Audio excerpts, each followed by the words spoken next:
Captured on camera. Thieves caught on tape. It has become a standard piece of equipment for security and businesses across the country. In fact, several cities are debating whether surveillance cameras should be mandatory in convenience stores. The number of crimes caught on tape is staggering, and as a result, law enforcement has learned more from watching and studying them, which is what we are going to do right now.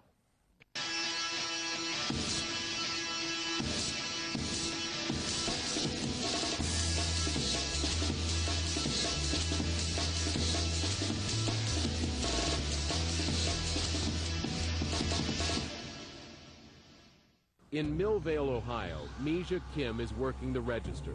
Her husband Randy is in another section of their store stocking the shelves when three young men enter. Misha is punched immediately. The thief demands that she open the cash register. Randy hears her screams, but as he turns to go to her aid, one of the teenagers hits him from behind with a baseball bat. As Misha struggles to open the cash register, one of the attackers shoots her in the arm, while the other two continually kick her husband. The robbers get away with the cash, but not the crime. The surveillance video of the Kim robbery is aired on the local news. A relative recognizes one of the three attackers and turns him in. The tip leads to the arrest and conviction of all three suspects. Ask anyone in law enforcement and they will tell you surveillance video is a powerful weapon for catching the criminal. It's becoming a very, very valuable tool, especially as technology is emerging, allowing us in law enforcement to better adapt and handle video that has been recovered in a crime and use it as an investigative lead or for prosecution. But can surveillance cameras actually help prevent crime?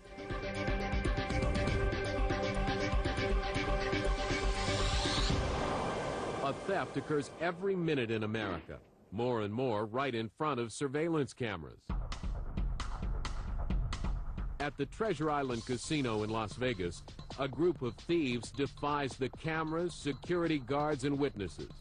They jump the counter and gather fistfuls of cash in just seconds.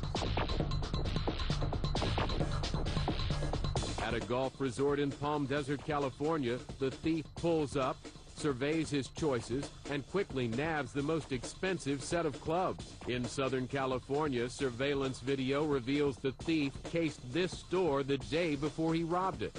He is able to cut the alarm, and knowing he has time, strolls the aisles compiling a haul of jewelry and electronics worth more than $200,000. Since the late 1970s, Rosemary Erickson, a security expert and criminologist, has interviewed hundreds of prisoners. Surprisingly, thieves say they are worried the least by the very thing that might lead to their capture. We asked the robbers what difference cameras make, and it was at the bottom of the list of what they look for or what they're concerned about. Of the robbers that we talked to in prison, fewer than 10% were caught from surveillance cameras. But Sergeant John Pasavage of the San Bernardino Sheriff's Department believes the true value of the camera is deterrence. How many people think about doing something wrong but don't? It's kind of like we don't have criminals coming in to our station or here at headquarters and saying, you know what, I saw a cop car driving down my road last night or today, so I didn't do the robbery. Still, surveillance cameras only provide a record of the crime. Hurry up! Hurry up! They may help catch a thief, but they can't protect the person behind the counter. Hurry up! You do not want to give the people that work for you, such as cashiers and clerks, a false sense of security. If they have a false sense of security, they'll let down on the measures that we know are effective and rely upon the camera. For example, in stores, you need to keep your cash low, you need to have clear windows, visibility, good lighting, police patrols, all of these things that have proven to be effective. And while the camera will not always stop crime, the cleverest of thieves can find the tape to be their defeat. The Southern California thief who cased the store and cut the alarm thought he had disabled the surveillance cameras, but he didn't know there were 20 of them. Police were able to identify him, and 2 years later, when he was involved in a traffic incident, he was caught. He was sentenced to 16 months in a California state prison. For over 20 years, we have encouraged business owners to advertise the fact that people are being watched by surveillance cameras. My point is, don't lie to the thief. Make it clear that he is under surveillance, that people are being watched. Still ahead. The only thing that went right is that the victim did not get killed.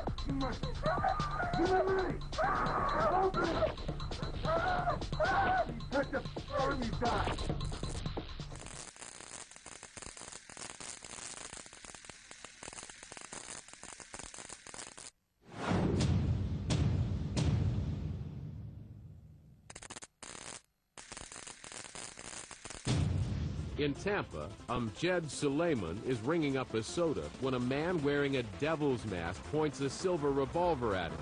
Suleiman brushes the gun aside. He is shot, and that's when this convenience store robbery takes a deadly turn. The armed robber appears to yell at Suleiman. Somehow, clutching his neck, Suleiman staggers to the register and opens it. He hands a tray of money to the gunman, who runs out. Customers come to Suleiman's aid as he dials 911. What is your emergency? I got shot. Hello? What, Frank? Hello? I got shot. Please help me. When did this happen? Oh, I got shot in the safe store.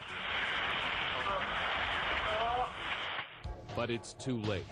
Amjad Suleiman dies 2.5 hours later. I think all of us in law enforcement try to extend to individuals out there is nothing is worth your life.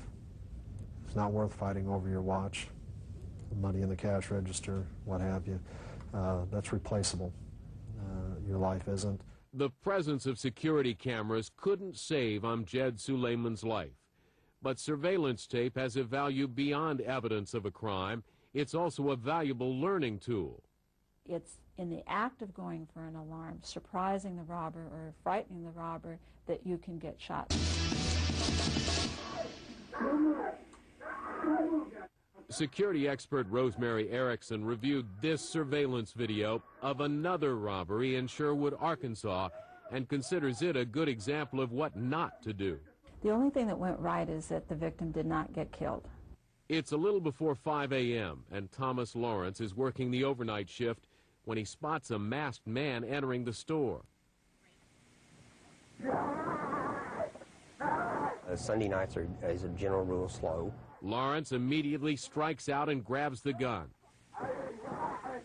What went against the training is that he resisted initially. With no immediate threat to him, he began resisting. What was unusual is that the robber came around behind the register. Typically, they'll stay on the other side of the register, which makes it a little bit easier and a little bit less threatening. But he came around behind, so they were immediately in a face-to-face confrontation. Give money. Give my money. Open it. You touch the phone, you die. Open the door. Open it. Open it. I'm trying to. Open it now. I'm trying to.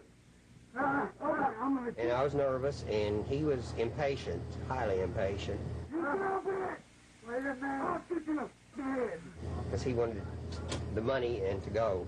And when I couldn't get it on the first no sale, he kept thinking I was trying to stall, and I was trying to get it open so that he could take what he wanted and go on. Frequently what happens is people just panic and they don't remember how to do the most simple things. So we really advise employers, make it easy, like with 1 or 2 buttons to open the register in the event of a robbery. Finally, Lawrence is able to open the register. But his nightmare isn't over yet. Back up, my... Lay down.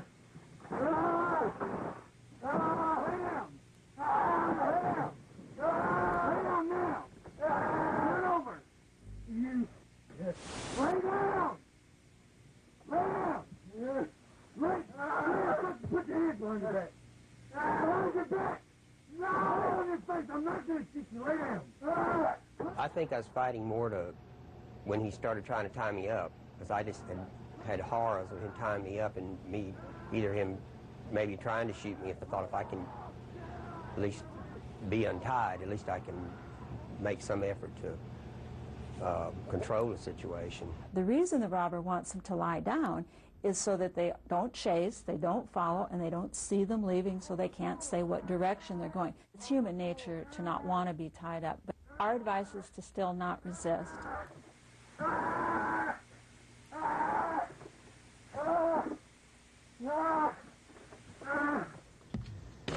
As frightening as the robbery was, it didn't stop Thomas Lawrence from continuing to work at a convenience store.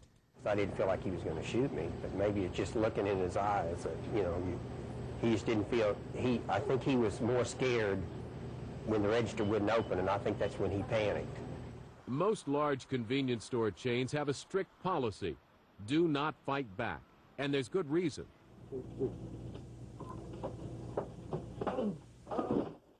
The federal government considers working at a convenience store one of the riskiest jobs in the country. Justice Department statistics show that more than 300,000 retail workers are victims of workplace violence every year. But even knowing the risk, some convenience store workers feel that they have no other choice but to fight back. Linda Brown had been robbed before. You just get tired of it. It gets too much. At 7 in the morning, when a customer armed with a shower rod swings it at her and demands money, Brown decides she's had enough. Fortified with a butcher knife, Brown is able to disarm the would-be bandit and runs her out of the store.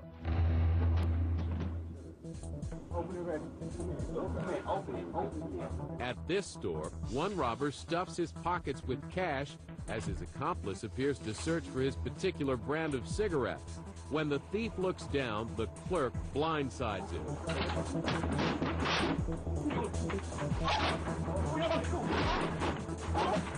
The robber manages to dive over the counter with the clerk in hot pursuit. But the two robbers are no match for the lone clerk.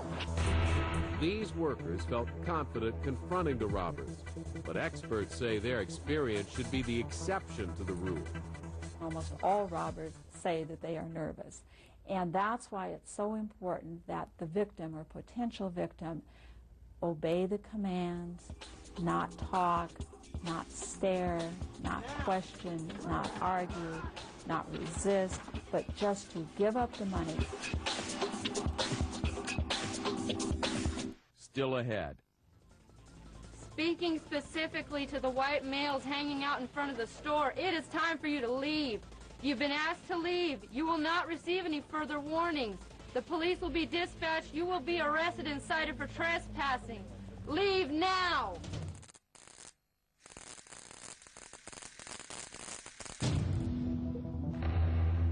The two men at this Miami convenience store counter look like ordinary customers, but only one really is.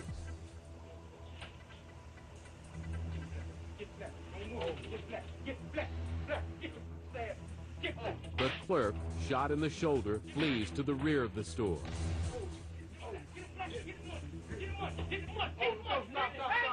At first, it appears the man dressed in dark clothes is obeying the gunman's orders as he jumps the counter and tries to open the cash register. It seems to be an attempt to fool the clerk. But when he reaches beneath the counter, the surveillance video reveals he is no innocent bystander. He's caught on camera quickly pocketing cash he finds in a cigar box. Open it! Open it! Open it! But the man in black is not done yet. He raises his hands as if he's being forced to help the gunman and his partner. Come on, man, please. The clerk isn't fooled. All three thieves leave without opening the register. Two of the suspects are later identified thanks to the video. It's a silent witness. You know, it's not going to run and hide.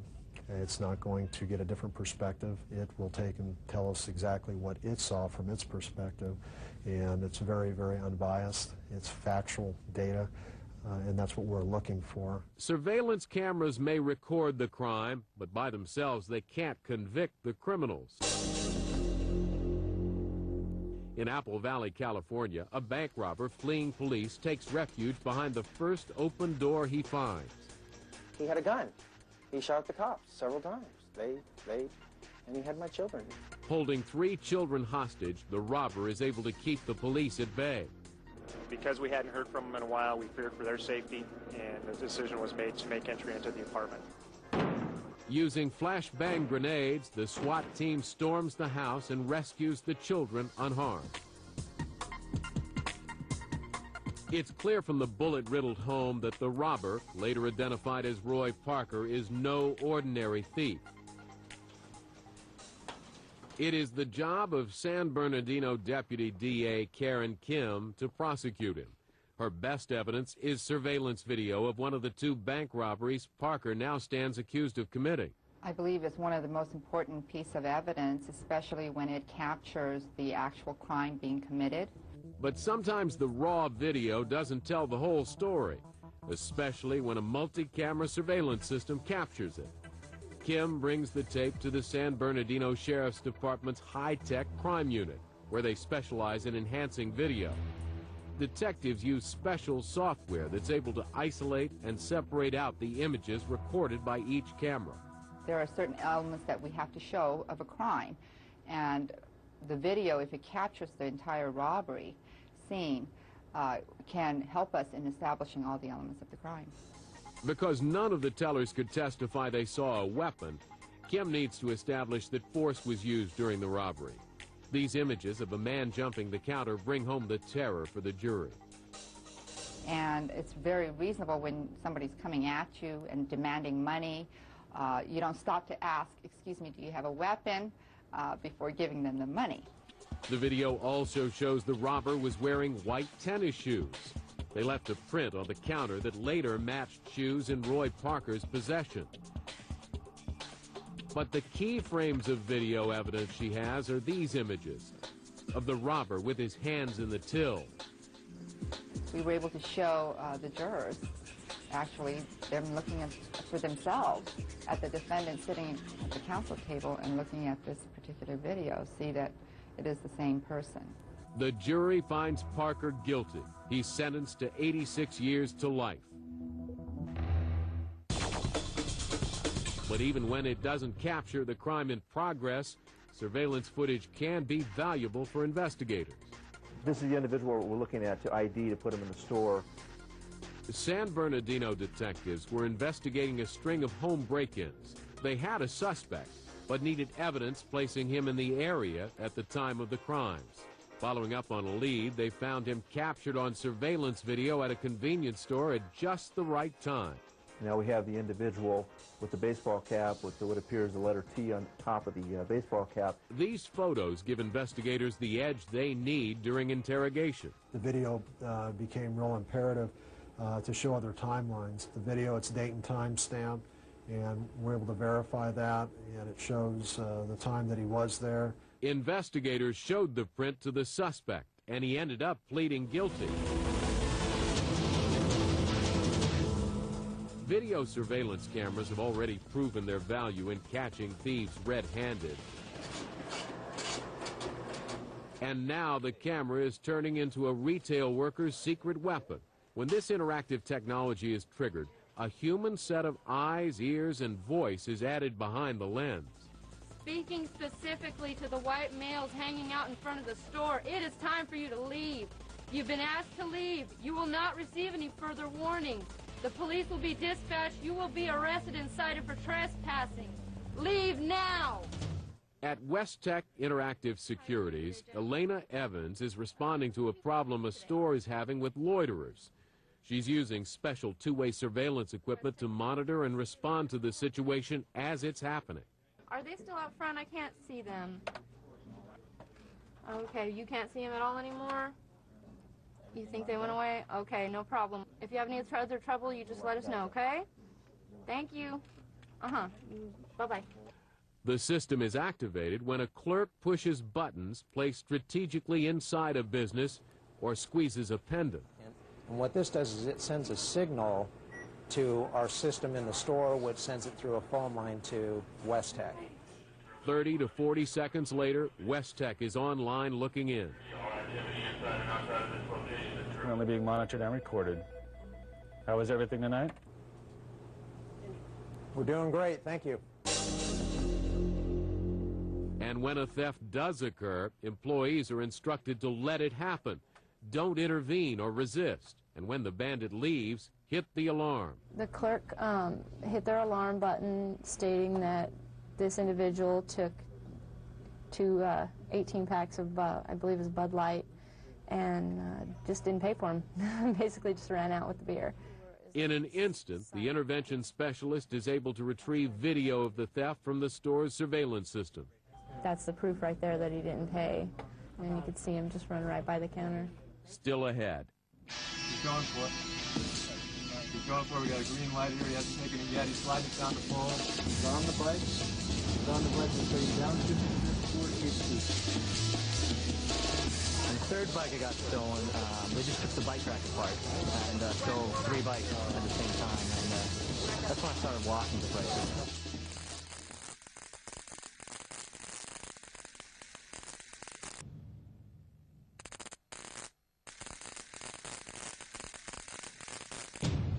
When does a thief decide to strike? What does he or she take into account in deciding when or when not to move? One of the best ways to answer these questions is to witness a robbery. Take a look at this. In Miami, persistence pays off for this bicycle thief. In Chicago, a prize just too good to pass up. He's going for it. Got a green light. He's going for it. We got a green light here. He hasn't taken it yet. He's sliding it down the pole. And in New York, an easy score. He's on the bike. He's on the bike. He's heading down 58th Street. 3 cities, 3 bike thefts. Just a fraction of the 5.5 million bicycles worth more than $1 billion that are stolen each year. When I put the drink on the counter and I turned, I saw the bike. And I hand the money and I turned, the bike was gone again. He turned around and he hit me with the sign and got on my bike and rode away. And the third bike I got stolen, they just took the bike rack apart and stole 3 bikes at the same time. And that's when I started walking to places. On a hunt to see just who the thieves are and how they ply their trade, we took undercover cameras to America's 3 worst cities for bicycle theft. In Miami, we locked this bike to a no parking sign just before midnight. After an hour and a half, a thief shows up. Nothing was going to stop him. Not the wrong tool, a cut finger, not even a passing patrol car. He even stops for a few breaks. And finally, after almost an hour, he gets his prize. In Chicago, thieves have a system for finding bikes that are easy to steal. It's called a sucker pole, a no parking sign with a special twist. When you come here and you're in a hurry, you put your lock on there and off you go thinking you're safe and secure. What the bike owner doesn't know is that the thieves have removed the bolts at the base of the pole, and all they have to do is lift the pole and slide the bike off. We locked an expensive mountain bike equipped with a homing device to this sucker pole across the street from the Sears Tower. The wait wasn't long. In less than 10 minutes, this man shows up, Eric Jenkins, a bicycle thief well known to Chicago police. He's the most brazen by far. Eric Jenkins has been arrested at least 23 times for theft of bicycles or bicycle parts. He's been convicted 9 times and served time in prison. According to one police report, Jenkins admitted to stealing approximately a bike a week and selling them for $75 to $100. Jenkins is cautious. His lookout is at the intersection in case of trouble.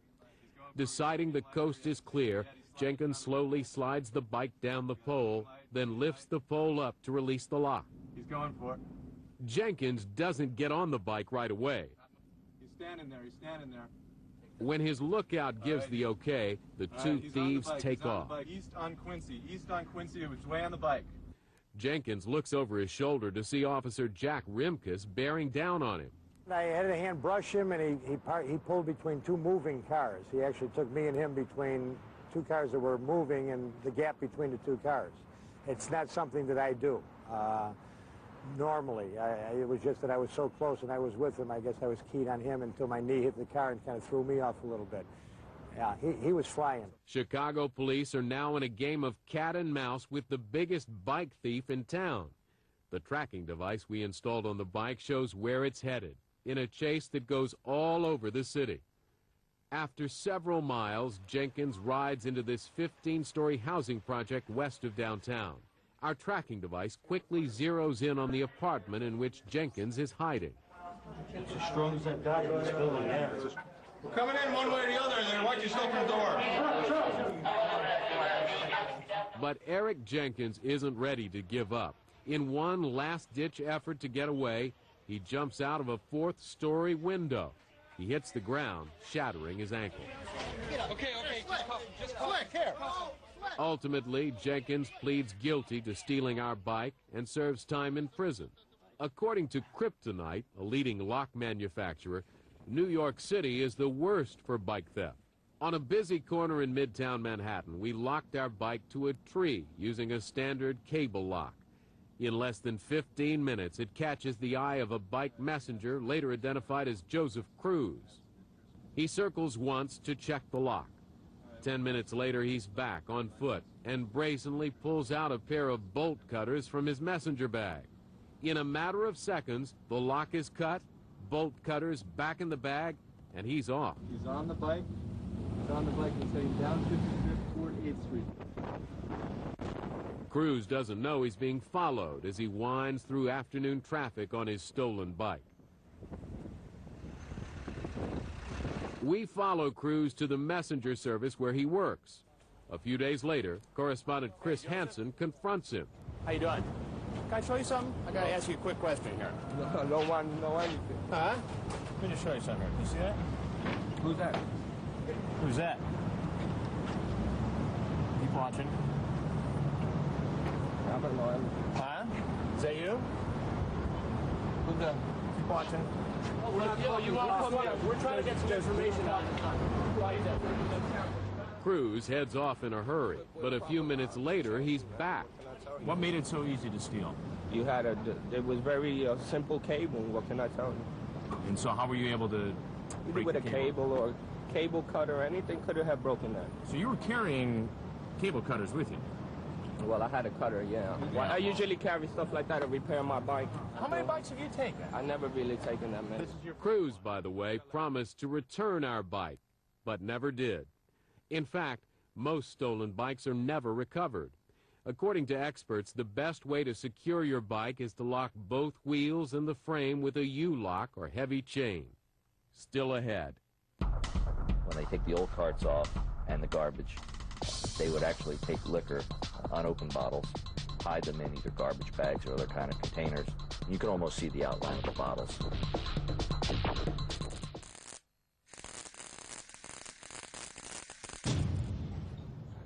With more than 600 million passengers checking nearly 1 billion suitcases each year, there are bound to be bags that get lost. But some don't end up at the wrong destination. They are stolen. It happened to Kyle Garrett at the baggage claim. So I actually approached the guy and stopped him and said, "Hey, is that your suitcase? Because I have one that looks just like that." And he said, "Oh yeah, this is mine." I checked the tags, and he said, "They all look alike, so you got to be really careful." And I said, "Okay, well, thanks." And I watched him walk out. Kyle and his wife Jill had no way of knowing that they were just the latest victims of this man, James Ringley, a professional thief with a specialty, snatching luggage from baggage carousels. He usually entered the terminal near a carousel, walked up to the baggage carousel, and removed indiscriminately bags from the carousel, walked them to his car, loaded them in, and drove away. Tom Sheehan is the chief of police at the Dallas-Fort Worth Airport. His office got a tip that Ringley had a suspicious supply of luggage stashed at his house. An investigation revealed Ringley spent an unusual amount of time here at DFW. His car was captured by surveillance cameras entering the airport 106 times in just a matter of months. Airport police put Ringley under surveillance, and when they searched his home, they found luggage everywhere. We determined that it was around $1 million worth of luggage and contents. According to the arrest report, Ringley rented space at a local flea market where he sold all those bags and anything of value in them. He was sentenced to 4 years in prison. How can you stop luggage theft? Even carrying all your belongings on board doesn't always work. Ironically, the commotion around the security checkpoint, the passengers, guards, metal detectors, X-ray machines, and often the police can actually make the job of a thief easier. These individuals usually work in teams of 3 or 4 individuals. At Miami International Airport, Lieutenant Juan Santana's team of detectives investigated what's called a distraction theft at a security checkpoint. Our victim now realizes his baggage has not gone through, and now he's getting somewhat nervous, and then he disappears from the frame. The victim, a New York jewelry salesman, immediately reported to police that his case, containing more than $300,000 in jewels and cash, had disappeared. Unfortunately, these thieves are very professional, and they're talented in what they do. Many of them know that a large number of people that are in the jewelry trade go to a particular place in Miami. Once they identify that that's a person that they'd like to target, then they just follow him basically for the entire day. And when they have an opportunity and a chance arises, then they'll go ahead and hit the target. Here's how the distraction theft worked. The man wearing a yellow shirt and holding a cell phone is watching the target. We're guessing that he was talking to the other individuals that were involved in the crime. The salesman is detained here as he tries to go through. A subject could have possibly been in front of the actual victim. And of course, whatever he had in his pocket set off the machine. At that point, the person had to get rescreened once again. And that'll take 2-3 minutes sometimes. The man in the yellow shirt passes through ahead of the target and is joined by another member of his team, this man wearing a white shirt. Together, they wait for the case. And once it's clear of the X-ray machine, the man in the white shirt grabs it. Instead of carrying it like a normal person would, he'll hold it up to his chest so that no one else can see what he's taken. The man in yellow does not leave the area immediately. He stays behind and basically sees what the victim is going to do when he gets through the machine. As the victim looks for his bag, this man walks away with it, followed by the man in the yellow shirt. This whole thing took about 45 seconds, believe it or not. We were fortunate enough that the individual, and they do get greedy, he came back to the airport to rent a vehicle, probably to do the exact same thing. Less than 2 weeks later, a rental car agent who had attended a law enforcement seminar on how to spot phony identification phoned the police. One of my detectives went there, and when he started talking to the individual, he realized that that was the same person that he had seen a few days prior on the video. And then we brought him in here, we interviewed him, he ended up confessing. The man in the yellow shirt was initially charged with grand theft in the first degree, but the charges were dropped. The second man is still at large, and the stolen case has not been recovered. Airport security is always tight. But all those police officers and guards aren't effective when the problem is behind the scenes. And now he's just taking the empty box and stuff back in when you refill it. He maybe make another trip out, I don't know. In Miami, detectives are watching 2 men believed to be stealing from their employer, an airline catering company. Plagued by repeated shortages of alcohol, primarily from the first-class section on international flights, the company asked police to investigate. It had probably gone on for the better part of a year. We figured that they were taking this liquor to resell it or to give it away to neighbors, to throw parties, but normally you do things like this for financial gain. U.S. Customs Agent Hillary Walker joined the investigation. The company hired a private investigation firm, and they came down with 2 employees who were continuously stealing during the course of their investigation. We started doing surveillance on those 2 particular individuals. The employees were watched for more than 2 months. It appears they stole everything from liquor to toiletry items while they were stocking the first-class cabin. When they take the old carts off and the garbage, they would actually take liquor, unopened bottles, hide them in either garbage bags or other kind of containers, secrete them on the truck, either in one of the battery containers or another metal box that was under the truck. The thieves would drive the company trucks back to the parking lot area, but then walk around them to see if anyone was watching them. They were very cautious, or thought they were being cautious, by looking at the vehicles that surrounded them and doing these walks almost every time they pulled in. The investigators watched as the thieves transferred the loot to their own cars. While unloading, one of the thieves seemed to forget where he had stashed the goods. He thought he had it in the cab of his truck. Now he's under the back of his car to get it. Aha, there it is. Put it in the back seat. And that's a relief for him. Police, staking out both employees' homes, saw them moving the stolen goods inside. Here the individual's going back to his car in front of his house. He's taking out one of the bags that he had removed, and you can almost see the outline of the bottles and the weight. A lot of times you'll see them either leaning to one side, which gave us a hint that something's heavier. After gathering enough evidence to obtain search warrants, police moved in. Inside the homes of Orlando Valencia and Jorge Mancado, they found what looked like a liquor warehouse. We recovered a little over $100,000 worth of liquor, just stashed in closets, cabinets, in the refrigerator, everywhere throughout these two houses. At least one defendant, he said, he started out taking 1 or 2 bottles, and after a while it became easier for him to take more and more. And gradually over years, he said he'd been doing it for 4 years, that he just continuously took. Valencia and Mancado were each sentenced to 4 months in jail and probation. They were fired and had to pay restitution of $35,000 apiece. It's very difficult to try to disprove something when it's not just verbal. If you have something on videotape, you can't say somebody else was using my face. I mean, it's a person committing a crime. It's caught on tape, and that's very important because that's a very conclusive piece of evidence. Still ahead.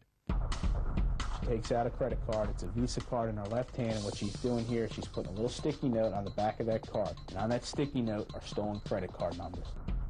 What we find from criminals and robbers is that they are optimists. In our prison survey, 83% did not think that they would be caught. Surveillance cameras are everywhere, in stores, banks, offices, even hovering above public sidewalks. And yet, as visible as they are, thieves still think they can beat them. Even with signs clearly posted announcing the camera's presence, this brazen thief outside Albany, New York, uses his car and a chain to rip off soda machines. The scheme nets him more than $2,000. But when his photo is shown on local news, it wins him 15 seconds of fame and 30 days in jail. Knowing that his favorite target, convenience stores, have cameras, Kevin Gibson decides that a disguise is in order. Dressed up as Abe Lincoln, he commits several robberies in the Washington, D.C. area. But the disguise isn't clever enough. He is caught and sentenced to 30 years in prison. What we find from criminals and robbers is that they are optimists. In our prison survey, 83% did not think that they would be caught. Now, 2/3 of them had already been in prison before, so they knew they were entirely capable of being caught. That's because even some of the most ingenious schemes can be cracked when the surveillance camera is watching. In Plymouth Township, Pennsylvania, these shoppers at a Strawbridge's department store are actually stealing the purses they appear to be buying. Another employee had witnessed these women in the store the day prior purchasing the same type of items, high-price items, and she figured that there was some fraud going on and that she better notify the loss prevention security people within Strawbridge's. The thieves, aware of the surveillance cameras, had come up with a seemingly foolproof plot. They actually acted for the cameras and were helped by an inside connection, this cashier. And what the cashier did here was she swiped the card and the screen read that you need to manually input the numbers. First, the suspects rubbed off part of the magnetic strip on the back of a credit card. They knew this would cause the machine to ask that the card numbers be entered by hand. If anyone else was watching, everything would appear normal. And what they're trying to do is they're throwing off the loss prevention by providing any credit card out there to say, hey, listen, we're swiping the credit card. It's not coming through on the screen, so it's telling the cashier to manually input the numbers. Next, the cashier enters a 16-digit card number, a stolen card number. And here come the numbers. But she has made a critical mistake. The numbers she is entering don't match the credit card in her hand. They belong to a MasterCard, and what she has in her hand is just any old bank card and a Visa card. We're able to tell that by certain numbers that are in the card that only belong to MasterCard, and certain numbers only belong to Visa, certain numbers only belong to American Express. So these are stolen credit card numbers from somebody out there who we can't determine yet. At this point, store security is onto their game, and they zoom in for a closer look. She takes out a credit card. It's a Visa card in her left hand, and what she's doing here is she's putting a little sticky note on the back of that card. And on that sticky note are stolen credit card numbers. But the thieves run into a problem.